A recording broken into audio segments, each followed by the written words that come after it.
देखिए, हम लोग पहले की बहुत सारी चर्चाओं में इस बात को कह चुके हैं हम कि राहुल गांधी सच बोलते हैं, सच के साथ खड़े रहते हैं, इसमें कहीं कोई दो राय नहीं है। लेकिन उनको या उनकी बातों को देखने और समझने का नजरिया बदलता रहा है। अब आज देखिए, अगर जो जाकर के अमेरिका में जो बातें उन्होंने कही है, बहुत सारी बातें हैं जो सवाल और जवाब में हैं। पत्रकारों ने, दुनिया भर के पत्रकारों ने सवाल किए, उसके जवाब में राहुल गांधी ने बहुत सारी बातें कही हैं और कुछ जगहों पे उन्होंने भाषण किया है। अब जैसे हमारे कोई मित्र कर रहे हैं या और सोशल मीडिया पर या भाजपा के नेता कर रहे हैं कि साहब देश के अंदर की बातें जाके विदेश में कहना तो गद्दारी है, देशद्रोह है। परंपरागत राजनीति के हिसाब से अगर देखा जाए तो वाकई ये गलत है। देश के अंदर की बातों को विदेश में नहीं कहना चाहिए। लेकिन इसकी शुरुआत किसने की है?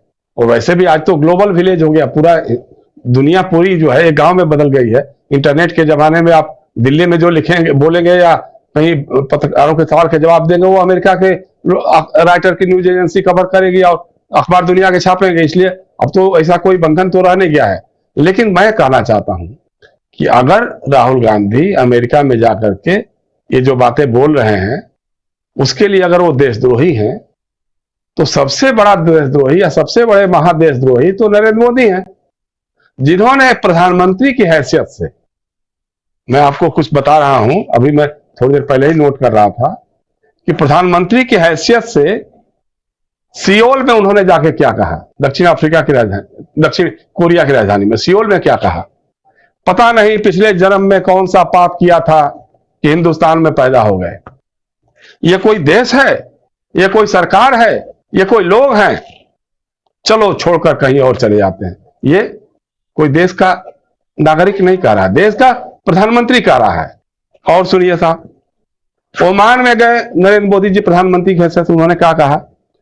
पहले गांव में खंभे लग जाते थे लेकिन तार नहीं खींचते थे, और जब तार खींच भी जाते थे तो बिजली नहीं आती थी, लोग कपड़े सुखाते थे।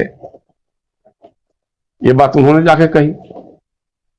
ऑस्ट्रेलिया में जाके कहा कि पहली की सरकारों को कानून बनाने में मजा आता था, मुझे कानून खत्म करने में मजा आता है। क्या कह रहे हैं? देश का प्रधानमंत्री जाके बोल रहा है। बर्लिन में जाके कहा उन्होंने, जर्मनी में, वो कौन सा पंजा था जो 85 पैसे खा जाता था, घिस लेता था। ये प्रधानमंत्री, देश का प्रधानमंत्री कह रहा है।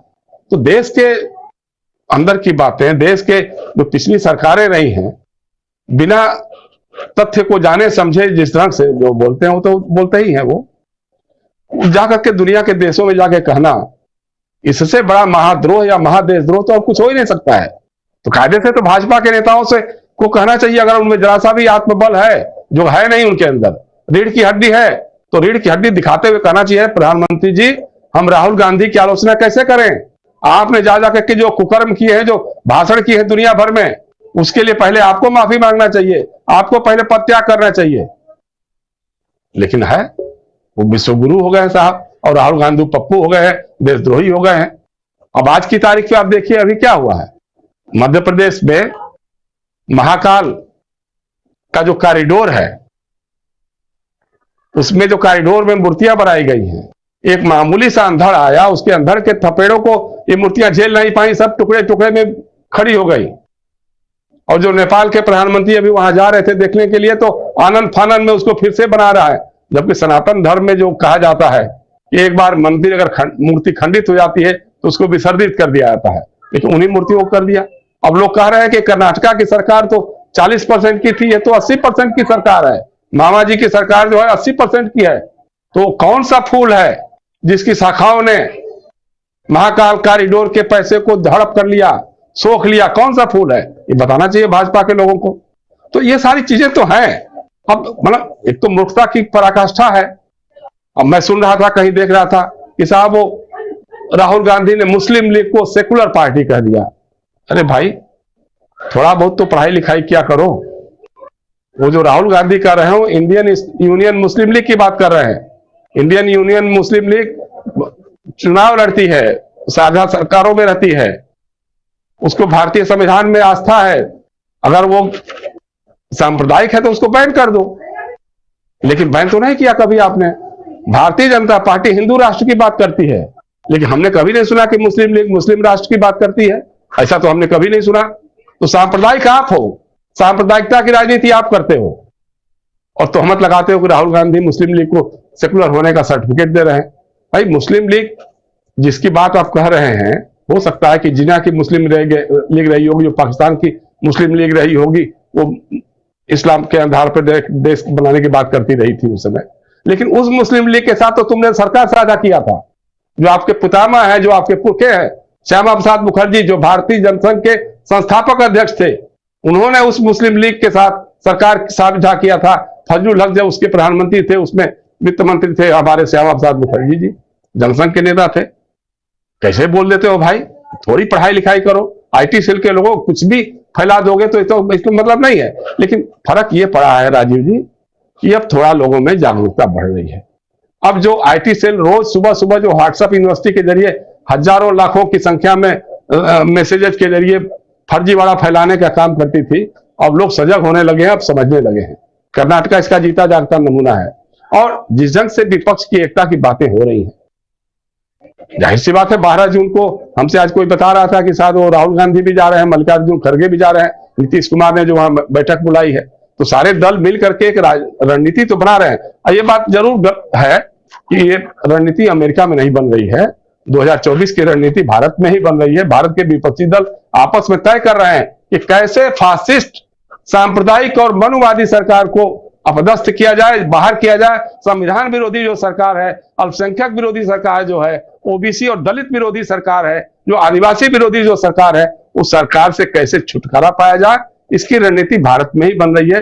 पटना में बनेगी, उसके आगे भी और बनेगा, क्योंकि अभी 2024 थोड़ा दूर है। तो इसलिए ऐसा नहीं है, अपराजय की बात नहीं है। अब वो स्थिति नहीं रह गई है कि साहब हम अपराजय हैं, हमको कौन चुनौती दे सकता है। खलबली तो उनके अंदर मची हुई है, लोग बौखलाहट में है, सोच रहे हैं। RSS के अंदर के खाने की जो खबरें आ रही है, वो बता रही है कि साहब अगर आज के हालत में, जैसे आप बता रहे थे कि जो सकाल का जो सर्वे आया है, उससे मिलते जुलते सर्वे जो है RSS वाले भी, चूंकि हर 6 महीने 3 महीने में कुछ ना कुछ पॉलिटिकल सर्वे कराते रहते हैं, नज टटोलते रहते हैं, तो उनके यहाँ आ रहा है कि अगर इसी तरह की व्यवस्था रही तो भारतीय जनता पार्टी 200 से आगे का आंकड़ा नहीं पार कर सकती है 2024 में।